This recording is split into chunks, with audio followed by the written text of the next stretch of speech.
My name is Robert Miller, whose name has been changed. I live with my wife, Emily, whose name has been changed, and our beloved daughter, Lily, whose name has been changed, in a small house in a quiet residential area of Fairfax, Virginia. It's a typical suburban neighborhood, with houses close together, green yards, and clean streets. Life here is quite peaceful. Until things started with the house next door. Our house is in this neighborhood, and there is a small stone trail, winding through a few houses and leading to a small park at the end of the street. Many people in the neighborhood like to walk along this trail in the evening, enjoying the fresh air. Among them, there is a particular old woman I often see walking on this trail every afternoon. She lives a few houses away from us. She is Mrs. Gable, whose name has been changed.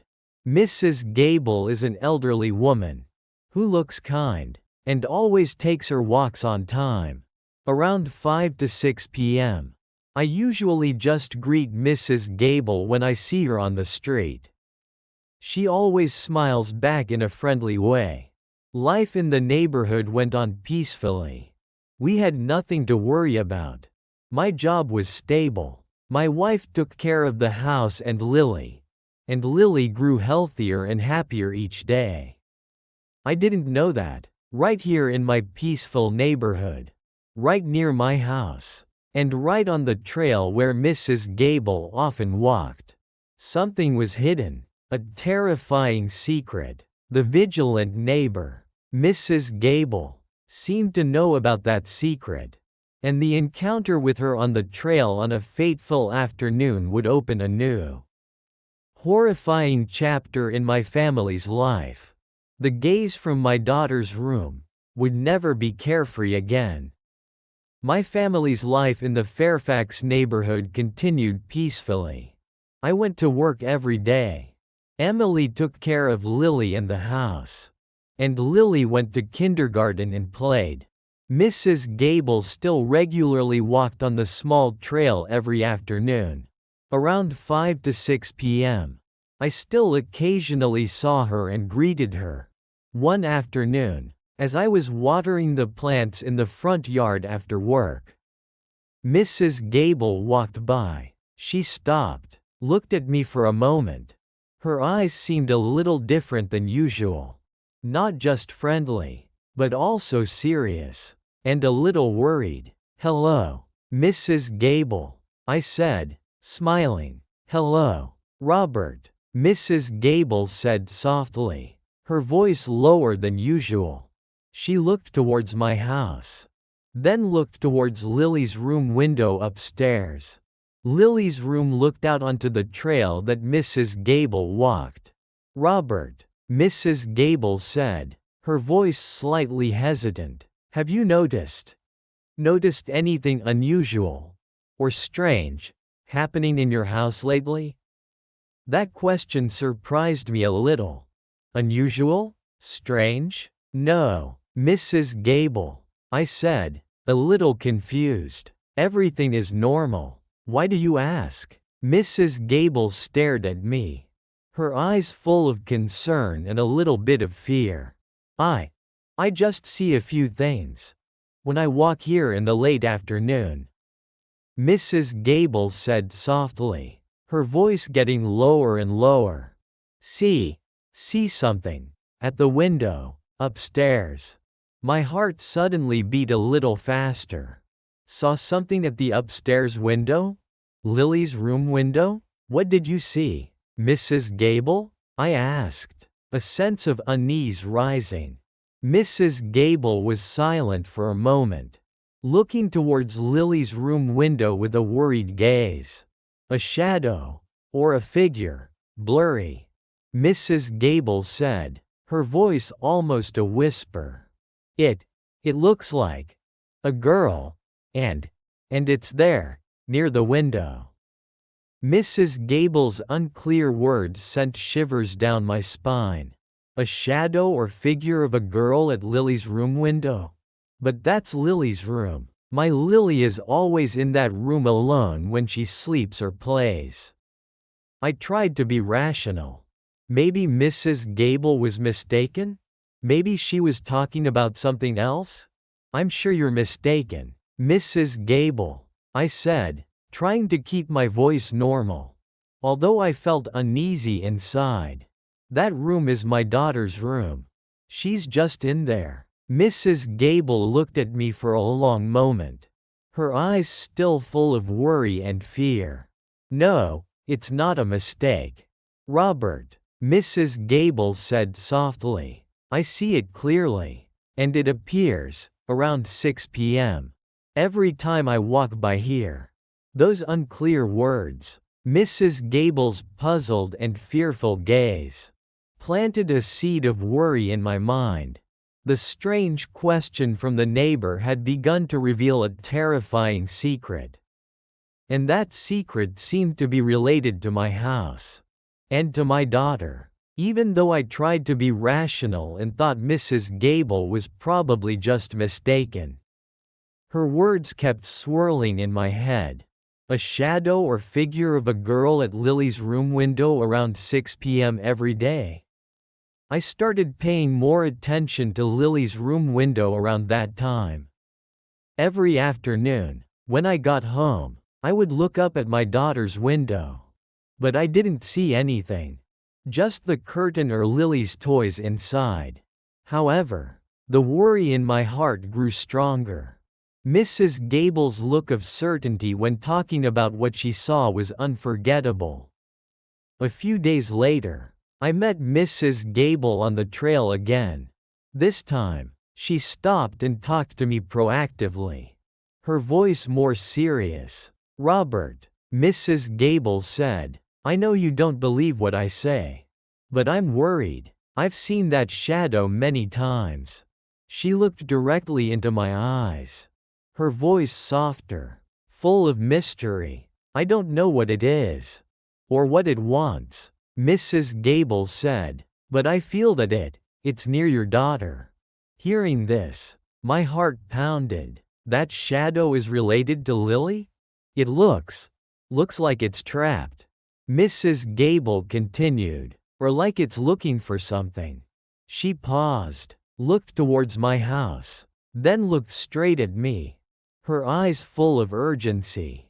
Robert, Mrs. Gable said, her voice decisive, you should install a camera in your daughter's room. That suggestion shocked me a little. Install a camera in my daughter's room? What for? A camera? I asked, a little hesitant. Yes, Mrs. Gable said, install a small camera. You will see what is happening in her room at night. You will know if that shadow is real or not. She didn't explain further why I should install a camera, or why it was important. She just looked at me with a look of certainty and worry. Just do as I say, Mrs. Gable said softly. To ensure her safety, there are things that we cannot see with our own eyes. She was silent for a moment, looking at me. Then nodded slightly. I have to go now. Mrs. Gable said, you should think about what I said. She turned around and continued walking along the trail, leaving me standing there, full of confusion and fear. Mrs. Gable's mysterious warning had planted a seed of real fear in my mind. Camera in the daughter's room. To watch what? I knew I couldn't ignore her advice. Worry for Lily had overridden my doubts and rationality.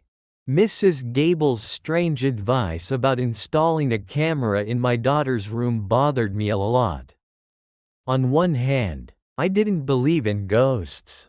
And installing a camera in my daughter's room seemed a bit excessive. On the other hand, my worry for Lily, and Mrs. Gable's look of certainty, made me unable to ignore it. After thinking carefully, I decided to follow her advice. I bought a small security camera, the kind that could connect to my phone. I installed it in a discreet corner of Lily's room, making sure it could observe the entire room, especially her bed area. I didn't tell Emily and Lily about the camera. I didn't want to worry them. I just told Emily that I wanted to test a new home surveillance system. After installing the camera, I felt a little uneasy. Monitoring my daughter with a camera felt wrong, but I told myself I was doing it for her safety. The first few nights after installing the camera, nothing unusual happened. Lily slept soundly in her room. The screen on my phone only showed a static image of the room at night. I started to think that maybe Mrs. Gable really was mistaken. Then, one night, around 2 a.m., I was fast asleep when I was suddenly startled awake by a sound from Lily's room. The sound wasn't crying. As Mrs. Gable had mentioned, the shadow often came with crying. But it was laughter. Faint laughter, but very clear. Lily's laughter. She was laughing and talking about something in her room. I was puzzled. Why was Lily awake and laughing at this hour? She usually slept very soundly at night. I quickly grabbed my phone and opened the app to view the camera feed from Lily's room. The surveillance screen showed an image of my daughter's room at night. Dim light from the night lamp, and the sight that I saw on the camera screen froze me in fear. Lily was lying in bed, covered with a blanket, looking as if she was asleep, but her mouth was smiling. A very strange, very terrifying smile. And the horrifying thing was, right above Lily's bed, hanging in the air, there was a figure. The figure of a woman, wearing a long purple dress. She was hanging. The figure was blurry, translucent, with long hair hanging down, and an invisible rope wrapped around her neck, connected upwards, where there was nothing. The ghost of the girl in the purple dress. She was hanging right above my daughter's bed, and Lily was asleep, with a terrifying smile on her face.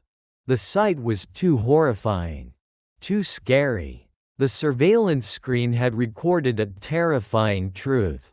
The ghost of the girl in the purple dress was real, and she was in my daughter's room, right above her bed, and she seemed to be making my daughter smile even in her sleep.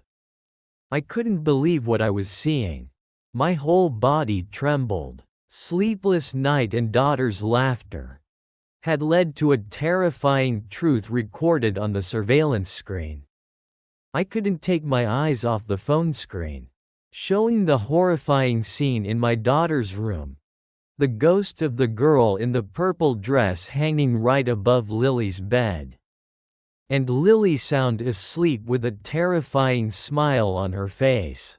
My whole body trembled uncontrollably with fear and shock. It was real. That ghost was real. And it was in my house. In my daughter's room. I quickly closed the camera app, looking fearfully towards Lily's room door. I wanted to run in there, hug my daughter, and get her out of that room immediately. But a part of me was frozen by fear. That ghost looked too terrifying. I lay awake in bed for the rest of the night, not daring to close my eyes. Every time I closed my eyes, I saw the horrifying scene on the camera screen. The next morning, the first thing I did was find Mrs. Gable. I had to tell her what I had seen. I had to ask her about that shadow, about why she knew about it, and why she advised me to install a camera. I went to Mrs. Gable's house.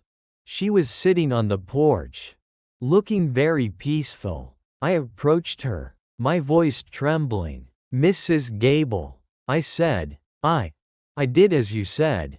I installed a camera in my daughter's room." Mrs. Gable looked at me. Her eyes seemed to know beforehand. "You saw it, didn't you?" Mrs. Gable said softly. Her voice lowered. I nodded, speechless, tears welling up from fear and helplessness. I saw that shadow. The ghost of the girl in the purple dress, hanging right above my daughter's bed. Mrs. Gable was silent for a moment, looking at me with understanding. I know, Mrs. Gable said softly. I've seen it many times. I looked at her. Do you know what happened? Who is that shadow? Mrs. Gable? Mrs. Gable sighed, a heavy sigh. She looked towards my house, her eyes full of sadness and pain. That was little Sarah, Mrs. Gable said, whose name has been changed. Poor girl, she died in that house. About 10 years ago. My heart pounded harder. 10 years ago? What happened? I asked, my voice softer. Mrs. Gable began to tell the story, her voice deep and full of sorrow. Little Sarah lived in that house with her parents, Mrs. Gable said, but her life wasn't happy. Her father was a terrible man. He harmed her, raped his own daughter. Hearing this, I shivered violently. Horrifying. The poor girl couldn't bear that torment. Mrs. Gable continued, tears in her eyes. One night, in that very room, the room that is now your daughter's room, she hanged herself. The horrifying secret of this house, the truth about little Sarah's tragic death, had been revealed. What happened 10 years ago? A terrible tragedy. The ghost of the girl in the purple dress.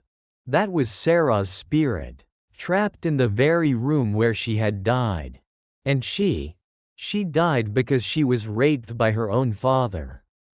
I sat there, listening to Mrs. Gable's story.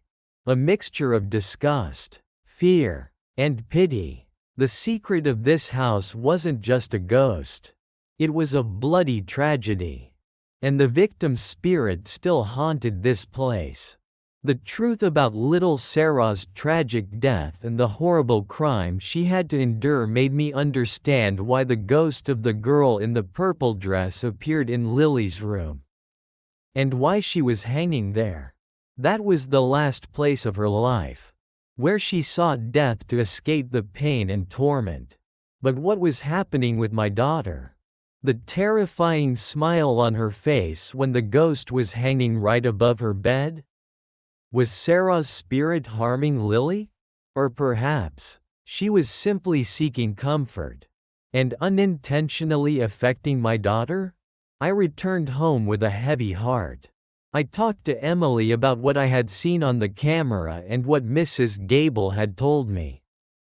Emily was also utterly shocked and terrified. We knew that this house was no longer safe. It was haunted by a spirit full of suffering and perhaps anger. The spirit of a victim of a horrible crime. We thought about moving immediately. But that wasn't easy. What should we do with this house? How could we sell it knowing its terrifying secret? Every night, fear still enveloped us. I frequently checked the camera in Lily's room. Some nights, I still saw the blurry shadow of the girl in the purple dress appear. But not as clearly as the first night. And I no longer saw Lily smiling in that terrifying way. However, the haunting remained. The feeling that Sarah's spirit was still in the house. Still trapped in my daughter's room. The secret of the old house had become a burden on my family's life. We lived in constant anxiety, not knowing if Sarah's spirit would ever find peace, whether she would let go of this house. Lily's terrifying smile that night, the sight of the hanging ghost on the camera screen, would forever haunt me. And the truth about the horrible crime that happened in this house, about little Sarah's tragic death, would forever be a horror. Haunted by the old house is real. And we are the witnesses to that truth. I knew I had to do something to help Sarah's spirit find peace. Perhaps I needed to seek help from people experienced in the spiritual realm. But no matter the outcome, the fear and haunting from the old house would never completely disappear. The smile and the truth. Those two things were linked in one horrifying night. And they changed my family's life forever. If you enjoyed these true horror stories, or stories based on accounts and unexplained mysteries, like this, don't forget to hit the subscribe button on the channel to follow our latest videos. We will bring you more terrifying and haunting stories. Thank you for listening.